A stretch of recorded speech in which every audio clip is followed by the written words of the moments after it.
katagal yung relasyon nyo? 2 years po. 2 years? Ay, matagal. Matagal. Masaya, matamis, Sa loob po ng 2 years. Mabagal ka magsalita, no? Nagpa-check ka din. Nakagat ka na ba ng aso? Di ba gano'n yung una bumabagal ka magsalita, tapos nahihilo ka, tapos parang nadidisorient ka. Thomas pa Tapos naglalaway ka. Okay. 2 years. So, 2 years din. Was it a beautiful one? Kahit may problema po, napakaganda pa rin po nung samahan. Siyempre, kapag kasama mo yung mahal mo, hindi mo makikita na kahit may problema kayo, hindi kayo mahihirapan. Pag nagmamahal ka, hindi mo makikitang gutom na yung aso mo. Pag nagmamahal ka, hindi ko po nararamdaman na may sakit yung tatlong aso ko. Napabayaan. Ikaw, was it a beautiful one? Your relationship with Dale? Worth it po. Babalik-balikan mo. Opo. Aalalahanin mo.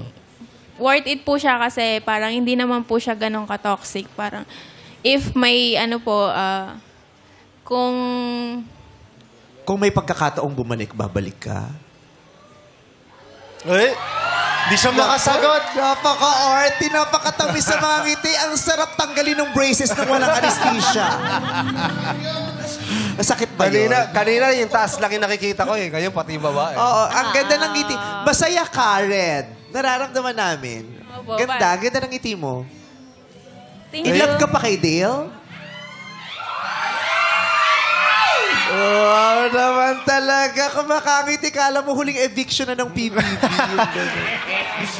Nako-caught off guard siya sa mga tanong mo, Mimi. Pag nakikita mo yung mga ngiti niya, minsan ba nasasabi mo parang ngiting aso siya?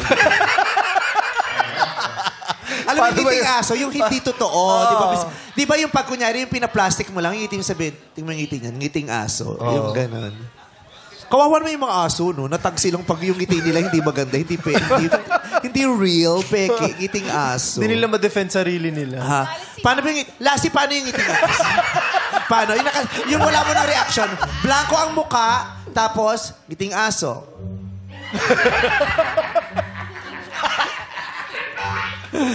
Okay. So, yung paano kung may pagkakataong balikan? Yun. Ano po, parang okay na po kasi ako ngayon eh. Parang mas mahal ko na po kasi yung sarili ko ngayon. Oh. So, jowa mo na yung sarili mo. Premium. Self-love premium. Maganda naman yun.